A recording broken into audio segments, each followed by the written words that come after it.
interviewing David Michael Williams. Welcome. Thank you. Thanks for having me.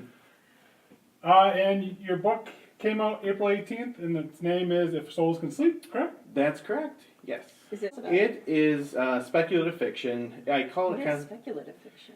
That's I've a heard fun that one. umbrella term we use when we're talking, I guess, at the highest level. It usually encompasses fantasy, sci-fi, paranormal, Oh, nice. anything that's a bit beyond the ordinary. Okay. And the reason why I'm using that umbrella term is because If Souls Can Sleep is something of a genre bender. Okay. We have a lot of Sounds different, exciting. yeah, a lot of different things happening in it. So to call it only fantasy is a little bit off. To call it only sci-fi, it has suspense in it. It has Okay. family Does drama. it have paranormal? What are? It certainly does. Okay. Kind of what roots it in the speculative is it's about dream drifters. So Oh. people who can go into other people's dreams Neat. and wreak havoc, basically. So Oh, cool. I did the whole business plan thing. I'm like, no, if I'm That's going to do ambitious. this. Why did you decide to do that instead of going traditional or? You know, I have an agent, Mhm. and the Renegade Chronicles, which is my first series, I didn't have much interest in that, so that was something I'd worked on and had it just kind of sitting on the shelves. But then If Souls Can Sleep, he had some interest from some big publishers, but it never really went anywhere. Mhm. And then I was writing the second book, which will be out in October, early October, If Sin Dwells Deep. That was another one I was working on, and he was trying to pitch that as an alternate entry into the series, and Mhm. had some interest. But honestly, the reason why I decided was I'm just got too impatient. Yeah. Traditional publishing has its challenges right now. Things move very I slowly. do. There's just a lot of hurdles, and I decided at one point, I have 5 books out, 5 books I've written that Yeah. I want people to read.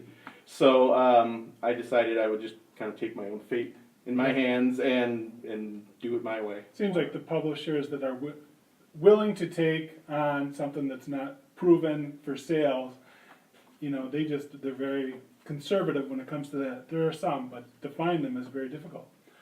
And it kind of showed, I saw it, like at the end of your book, you do some very good, you do some marketing, you seem to have a marketing plan. Mm-hmm. And you have some techniques, such as at the end of your story, you had an excerpt for the upcoming story. Yep. That's smart. You make sure to have your info, your social media info all in there. Yeah, I think in some ways having a marketing background is very useful, and Yeah. and I do a lot of research as well. But what I have found very interesting is how, in some ways, different book marketing seems to be from the traditional marketing that I do for other, other companies and such. And What kind of marketing do you do? for my fiction, Yeah. I have tried nearly everything. I think I've tried more. Most recently, I've been doing more events, more conventions and things like that. But I'm also starting to dip my toe into paid advertising on things like Twitter ads, Yeah. Amazon ads. Goodreads at all? I've done Goodreads giveaways, and actually, one thing that I'm going to do, I'll do a Goodreads giveaway for my new book. I'm going to make the first book in the series, If Souls Can Sleep, kind of maybe for a week. I'll make it free. Free, yeah. Yep, and I just do read and do about that, some yeah. some big blasts through BookBub, and it really to me is just there's hundreds of options, and you got to try what makes sense, learn from it, and then try something else, and It's definitely a process. Yeah, so Goodreads now charges for those they do. giveaways. They do. Is it $200? It's somewhere around there. I got, when they first announced the payment, they had a half price sale. So I definitely got in on that, and that was right around the time where they were making the ebooks available for a giveaway, because I believe at first it was only paperbacks that they were Yeah. doing the giveaways for. So now, so I have it in my marketing plan and my budget to do a giveaway ebook, maybe give away 50, 100 of those. The good news is the ebook isn't costing the publisher me anything, because Sure. it's just a file. If I were doing Yeah. 100 paperbacks, that would be very Even just cost-efficient. mailing it out and stuff. Right. Oh, wow, yeah. But you still think it's a cost-effective way to get it? I do, and I guess time will tell. It's, to me, what I've learned is it's an experiment. It's an ongoing process, and you have to adapt and see what works, see what doesn't. I probably don't do as much social media as I should. I always feel as though there's more one could do to, join communities and Sure. get your name out there and add value in other ways. And that's something that it's in my mix, but it's not my highest priority. I knew going into 2018 that this wasn't going to be a writing heavy year Yeah. because I'm actually early in the year I had If Souls Can Sleep. In October I'll have If Sin Dwells Deep.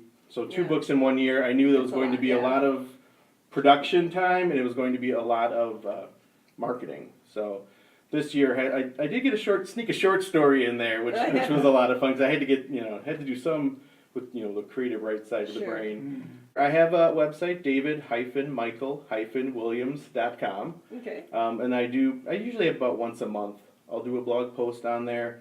It started out being more writing tips and just, things for other writers, but as my books came out and I wanted to kind of shift the purpose of a little bit more promotional, so it kind of keeps up with other, things I'm working on, things I've heard, and so there's, about once a month I'll do that. I have a newsletter that also goes out, so if you don't follow the blog, you can follow the newsletter, and but the short story, I have not put that out into the world yet. Yeah.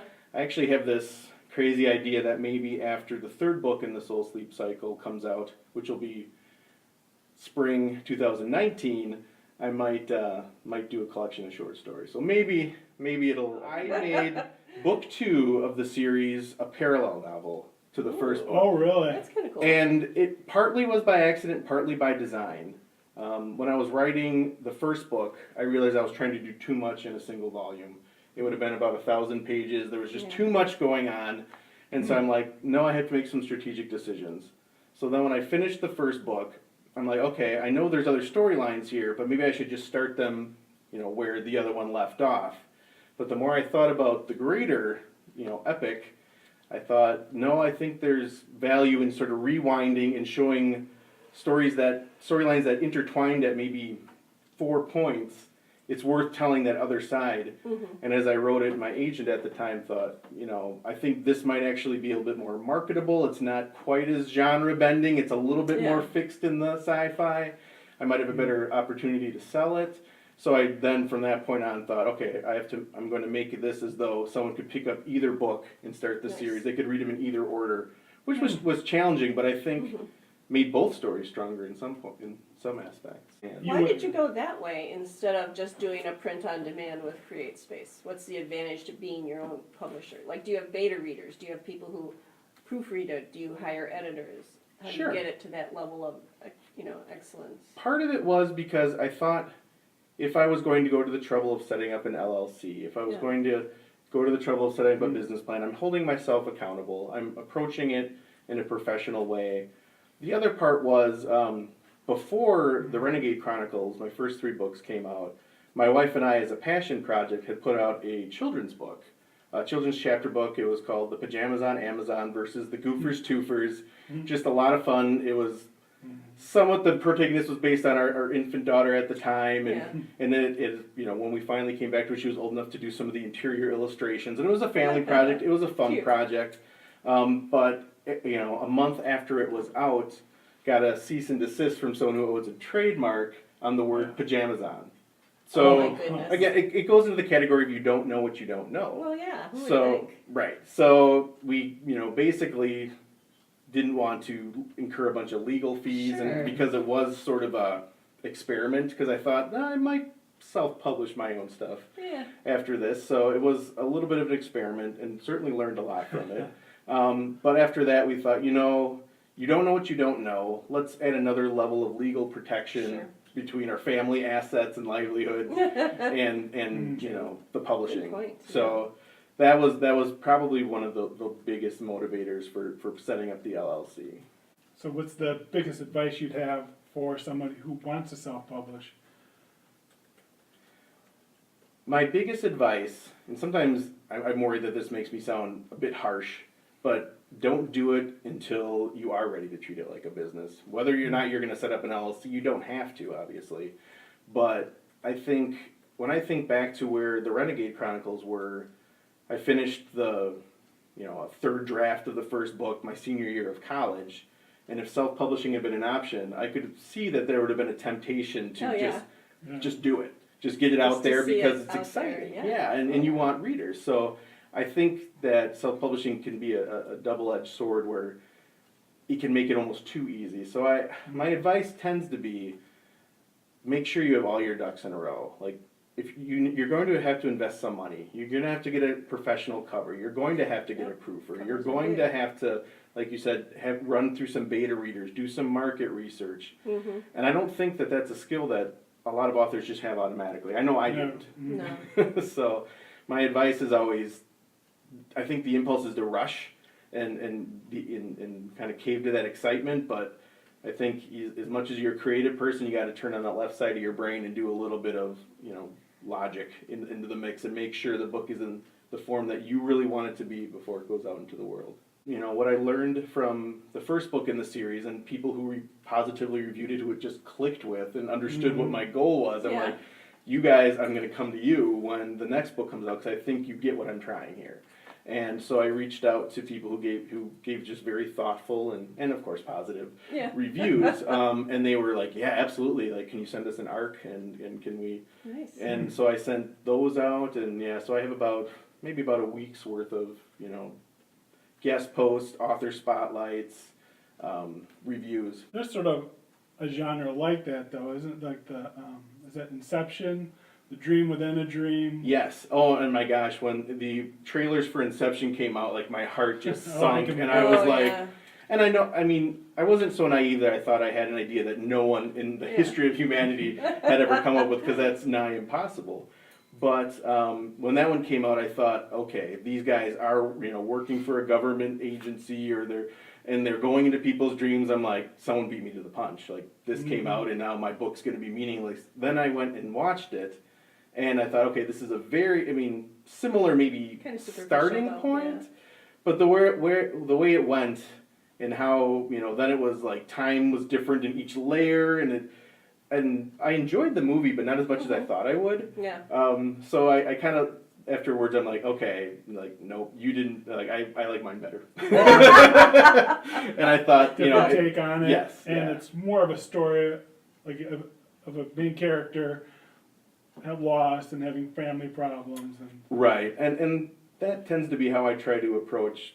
I don't know that I've written much that doesn't have a fantastic or extraordinary aspect to it, but I think the most interesting stories are about ordinary people in extraordinary circumstances versus someone who would just be automatically, overpowered and mighty, and the challenges are nothing. I wanted to show a guy who was just near the bottom of the barrel, coping with a very relatable loss. He lost his daughter at a young age, and he's stuck. Yeah. And then something, he thought the worst thing that could happen to him is this reoccurring dream of the morning he discovered her drowned in the bathtub, and he's like, it can't get worse than that.